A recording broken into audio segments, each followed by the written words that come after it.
this was a pretty neat first episode. Now, full transparency, I've never watched the original Space Sheriff trilogy. My knowledge of Metal Heroes comes primarily from the mid-2010s Next Generation revival, aka the time from what I remember. Every time and every year, we say, oh, Metal Heroes are going to replace Sentai. And they never replaced it until like now. That's it. Plus the Beef-Fighter dyad, like that's really it. And from my knowledge, they are a bit of an outlier compared to the Space Sheriffs or any of like the rescue / police type Metal Heroes that came before them. So I came into Super Mega Space Sheriff Gavan Infinity and Beyond remake with basically no real expectation. And honestly, I was straight up more entertained than what I expected. Not amazing, not groundbreaking, but I did have fun. Renji feels slightly like the Red Ranger / main rider archetype. Dad dies in his arm. I think it's supposed to be his dad. I didn't watch any of like the press, so it's like some of the names I'm going to say are going to be odd because I don't know any of the characters. This is the season that I actually went into fully blind, but I think his dad died in his arms. Trauma, anger, he becomes a hero, the whole pipeline is very familiar. But the thing is, it kind of works. It's a clean motivation, it gives them emotional grounding without drowning the episode in melodrama. He has personality, he's not bland, I don't hate him, I just wish that the show, or at least this episode, really leaned on his anger. Like, literally, he's using the Gekido emo gear, which should be a part of his identity. I don't know, I feel like if you're using the main gimmick of the show being emotion-based power, let's actually explore it. Like, I don't know, what does make Renji angry? How does it amplify him? How does it corrupt him? How does it going to blur his judgment? There is potential here. The thing is, it's the head writer of Bunbunjo, and he's the guy that sometimes leaves potential to waste. So I'm kind of scared about him. But hey, he has a cool fucking catchphrase when he kills like the kaijins. Like, literally, don't make the sun god angry. Does he talk about himself? Does he talk about like a cosmic entity? If he calls himself a god, okay, I already like him. I don't know. It's cheesy, but it's very Toku. I don't know. While his supportive cast is interesting, I think the chief waking up from an apocalyptic nightmare was a genuinely strong opening for the actual show. It vision with like multiple Gavans fighting a space fleet, which looked really good. Again, it shows that sometimes, most of the time, makes CG look better, and not the amount of money you're spending. For fuck's sake, can we leave the baggage of, oh, come on, it's the matter of money? It's like, no, you have people like the fucking the Corridor, I forgot their name. You know, the VFX guys on YouTube that make really good shit. Rocket Jump did really good shit with CG, with basically no budget. Almost like, I don't fucking know, that CG, a good CG, doesn't need fucking money, it needs fucking time. But yeah, look, I did like it. I did like there is some stakes that are actually established. What are the stakes? I'm not really sure. What they're fighting? I'm not sure. But it is interesting they're implying that they actually have like an entire team of Gavans and they just need to, oh, it's a big catastrophe, we need to imply it. I don't know. Do we need them? No. At least I think not. But hey, the scale's there. It's there. You just hop on it. Hop on it in the morning before you piss. Eggy is actually kind of fun. I think it's Eggy. Eggy! I like her. Like, a lot actually. Like, the AI robotic assistant. Yeah, it's very Meta Heroes. It's, for fuck's sake, like, people fell in love with Izu. Makes sense. Come on. It's a good end goal. And to be honest, like, it could have been genuinely boring and genuinely not interesting. Because, like, most of the time when there is a robotic assistant, most of the time they just kind of, she becomes pretty much the exposition bot. But, like, she got a personality. The nurse, she can transform into different scenarios, so she can become a nurse. Some people are now, like, I don't know, start drawing her as a maid or something weird. Please don't do that, it's kind of creepy. But I do like the silliness of it. And yeah, of course, she's built by the chief of the entire, like, Earth core of the space police. So yeah, of fucking course she's going to be an exposition dump. But I do like the way that at least it's presented. I don't know. I don't mind it. Just have still the charm with the exposition. Date is solid. He's very much the co-worker of the quote-unquote main trio, at least on the Earth and Gavan Infinity side. Like, he's very much like, I'm busting your balls, Infinity. I don't know.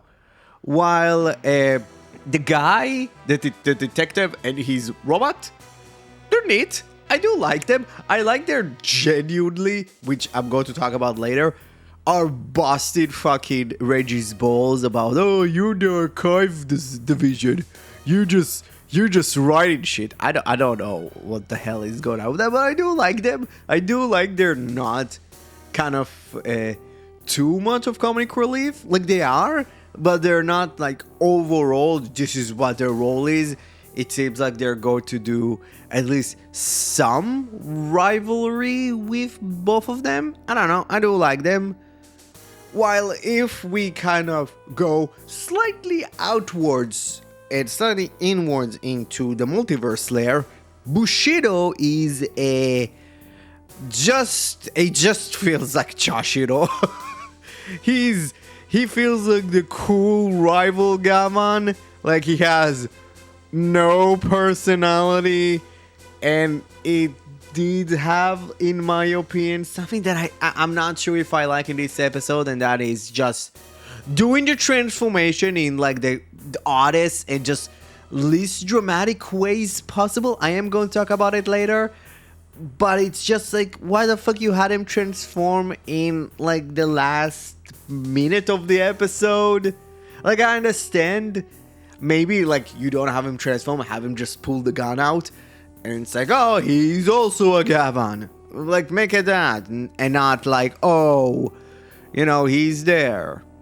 But the one thing that I genuinely believe this episode shined on the most is the goddamn world building.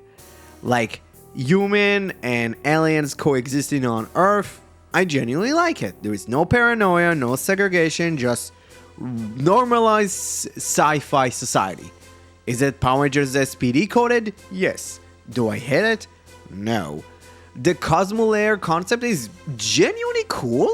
Like, multiple layers of Earth stacked across dimensions, and each one has its own Gavan, which means that literally there isn't a Renji on the outer Earth. There isn't a Bushido on another Earth.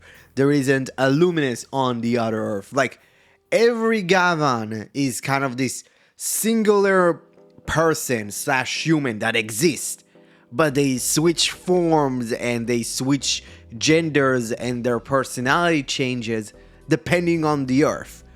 Like, this is the way I got it, and I think it's cool. It's giving our heroes at least something different. It's kind of like how Ultraman does this multiverse. One universe or one Earth gets 1 Ultra, if we don't talk about the Show era and Tiga and Dinah. We don't talk about them. They're special cases. But I do like it. I don't know. It gives every dimension kind of a unique thing about them, which is cool. Like, the concept of the multiverse being layered is cool. Like, I don't know, I felt like, oh, it's going to be like how Ultraman does its multiverse, and the way that Ultraman kind of, Subaru very much kind of visioned its multiverse in, if I remember correctly, it's the, goddamn, it's like the Ultraman Zero. It's the second quote-unquote mega monster battle movie, but it's very much was Zero. It's Belial's revenge after Zero got the Noah armor and he started flying through space, and it's like, oh, there's a bunch of portals to a bunch of different Earths. He's like, no, it's just literally the Earth is layered, and the way you enter it is you need a Gavan. You need a Gavan to actually enter a completely different Earth, which is neat. I think it's really interesting. While I am interested in the most part, specifically in the Space Police stuff, why the Archives Division is kept a secret? Why does, like, it's not really a secret that they exist. It's way more their true intention, what they're doing. What's that a secret? Like, why? Why nobody knows that Renji is Gavan? That's the one thing I don't get. Like, when the ship flies away to the other Earth, we see the detective and the robot kind of like looking at the ship. It's like, what division is that? It's like, you don't know? Why that's been kept a secret? I understand, but still, I don't know. While the Emo Gear gimmick is kind of neat. Like, an emotional based power system that's really strong. Positive energy versus negative energy. Criminal fueled by twisted emotion. Infinity using emotion modules to mess with the criminals is cool. That's creative. The mystery implying who is actually supplying the negative ammo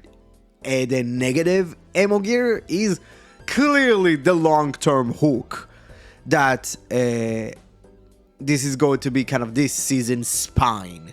And if they pace it correctly, it could actually carry a good portion of the show. While the multiverse plot was neat, like a planet that is baked in pink because of negative energy is really cool. It immediately literally tells us, yeah, like enough of bad energy being used in one Earth can actually change the atmosphere of it, which is cool. Like, the main bad guy isn't like really deep. There is anger weaponized into rebellion. The sister being an emotional anchor, predictable but effective. I did like Renji was telling the bad guy not to force his ideal on the world. That line really hit well.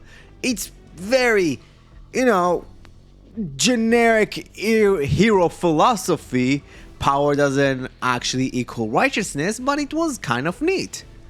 The Emo monster design really pop out of the Nega Emo gear was also really clean. It makes the emotional corruption actually tangible. While overall, the entire look of the show is fine. Like, the costuming is fine. Most of the space stuff is fine. Most of like the actual like ships, the way that the show is shot, it's fine. It's regular 2020s fucking Togu. It looks good. The suits though are, okay, I'm going to be fucking honest, I have no amazing stuff to say about. Like, here's the thing, like, there is the shots where specifically when Infinity, like, his kind of face glows, like how like OG Gavan had his eyes glow. Yeah, like, that's the coolest part about Gavan Infinity. I hate the fucking color visor. It should be just black. I'm sorry, I don't give a shit. It should be black.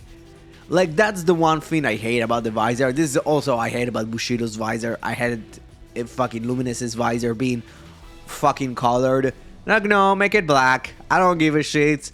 You make it fucking Gavan. You make the visors black.